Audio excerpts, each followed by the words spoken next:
When he's not hiding in his Ural bunker and threatening the world with nuclear annihilation, President Vladimir Putin has a really kick-ass life that can be the envy of most modern dictators. True, he hasn't erected a gold statue in his honor, nor did he title himself as a living god as some of his more eccentric colleagues in Asia had. However, despite this omission, Putin is still one of the wealthiest rulers in the world. Up until a few days ago, Vladimir Putin was a genuine superstar. He was shrouded in mystery and adored by millions worldwide. That was, of course, before he was revealed to be an unstable lunatic ready to blow up the world if he doesn't get what he wants. Whether he was depicted riding a horse shirtless, swimming in a river, playing hockey, or simply punching a bear in the face, the Russian president radiated authority, brute strength, and somehow charismatic terror. Such an extraordinary man indeed has some extraordinary days filled with luxury, lavish spending, and of course, lots of investments and work.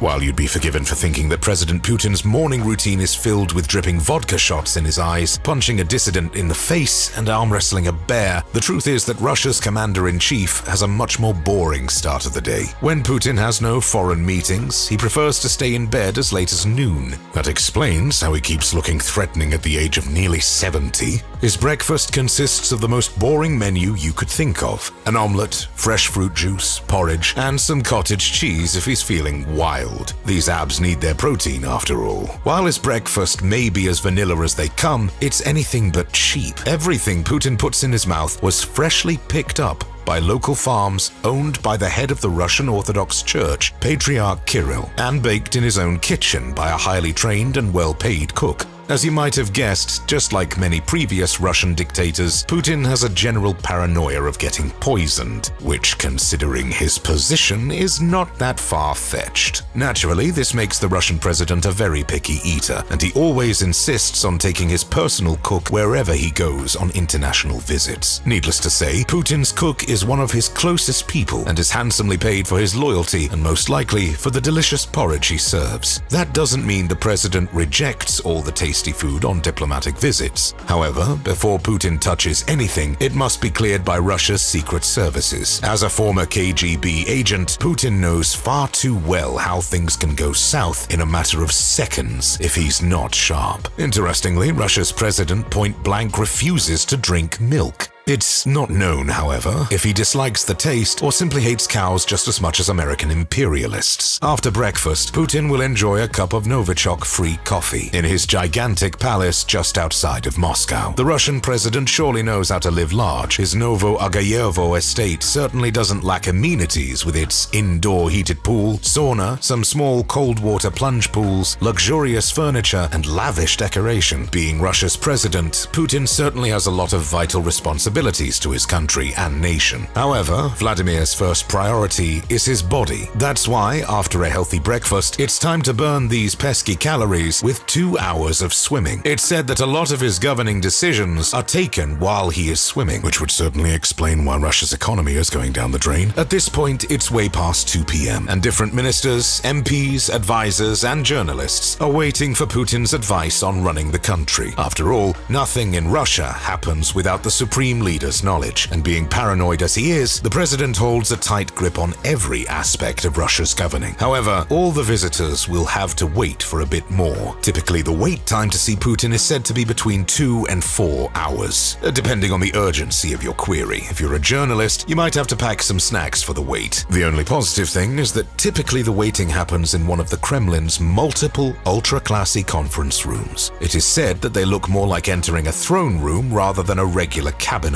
or meeting room. While everyone is waiting for Putin, he is still working on the only thing in Russia that's not in decay at the moment, his body. So after the intense swimming session, Putin is ready to lift some weights. No, not bears, cars, or airplanes, just regular old weights. Although he does it in an outfit that is said to have cost more than $3,500. For a 69-year-old, Putin goes far and beyond to keep himself in peak form. He is well known to love taking part in all kinds of physical and contact sports, among which precious favorites are hockey and judo. Up until a few days ago, the Russian leader was also an honorary president of the International Judo Federation. However, due to the Ukrainian aggression, his role in the IJA was suspended. In the mid-afternoon, Putin's body has finally had enough, and it's time to get dressed for the day. As anyone can guess, the Russian president is not too frivolous with his dress code, as he predominantly wears suits with a tie. His brands of choice are Keaton and Brioni, which unfortunately won't supply the Russian president with new suits anytime soon due to the sanctions the EU imposed on Russia. Nonetheless, Putin won't be seen wearing a barrel anytime soon, as his suit collection is worth tens of thousands of dollars. Typically, the traffic in Moscow is a nightmare, but not when you have a private road with a police escort the whole way from your home to your office in the Kremlin. Once in the office, Putin is all work and no play. His office famously has no windows and has absolutely no technology allowed inside due to security reasons. The only communication is through old Soviet landline telephone. Not very fancy, but quite effective in countering espionage. The president's first task of the day is always to read through the reports of the Domestic Intelligence Service, the FSB, the Foreign Intelligence Service, the SVR, and his Personal Protection Army, the FSO. After familiarizing himself with the truth about Russia, it's time for the president to see what his subjects have been told. Putin spends considerable time looking through publications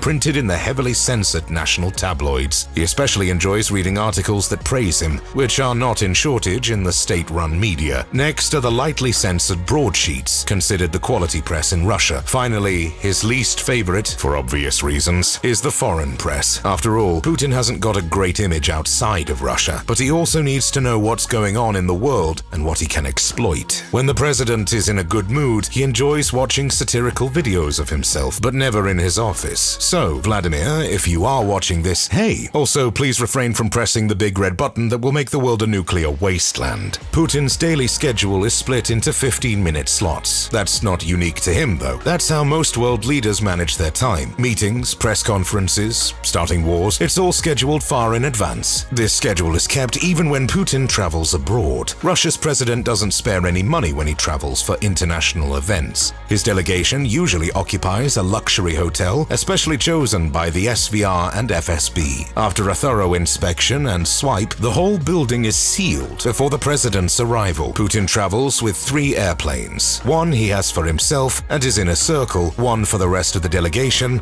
and one as a decoy if anyone decides to spark World War III by shooting down the Russian president. Putin trusts no one, so with him, there's usually an army of servants, chefs, cleaners, and other service people that might come in handy. As you might have guessed by his waking hour, Putin is a night owl. According to him, that's the time he has the best mental clarity and does most of his job. Typically, the president works late at home, as Putin hates staying in the Kremlin. As a result, Vladimir leaves the strategic work for the late hours. It's quite often that he calls his ministers or advisors to discuss actions and governmental affairs way past midnight. Typically, his dinner is just as healthy as his breakfast, although he does enjoy some fancy food like caviar on special occasions. He also loves pistachio ice cream, and he has been seen sharing a cone with more than one world leader. While most Westerners imagine that Putin enjoys a bottle or two of vodka every night, the fact is that Putin rarely touches alcohol. The only exceptions are diplomatic gatherings, where the etiquette demands it. Typically, Putin goes to bed at around 3 a.m. Not a very family-friendly schedule, but for Russia's leader, that's not a problem. Since 2013, he has been a single man. So, ladies, if you want to live a thrilling, luxurious life, you might want to book your flight to Moscow soon. In 2013, he divorced his wife, Lyudmila, and now lives alone with his dogs. He has 2 daughters,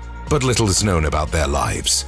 Since the FSB is probably always looking for potential threats to their lives, it's best not to stalk them. President Putin adores his 3 dogs, a black Labrador named Koni, an Akita Inu called Yumi, and a Karakachin dog named Buffy. The last one was gifted to him by Bulgaria's Prime Minister, Boyko Borisov, and Putin has fallen in love with the fluffy drool ball ever since. It's safe to say that these dogs live a far better life than most Russians. With a personal wealth of above $100 billion, the Russian president surely can afford the best for his most loyal friends. Vladimir Putin is a man of habit and rarely flashes his riches to the public. The Russian head of state lives in luxury in his estate, but otherwise, he tries to keep a down-to-earth appearance for his citizens. A personal army to guard him, a secluded multi-million-dollar home, and some other perks that usually stay behind closed doors and outside the camera's reach. So, will you choose Putin's secluded life with his vast riches, or would you rather have your freedom? Let me know in the comments section below.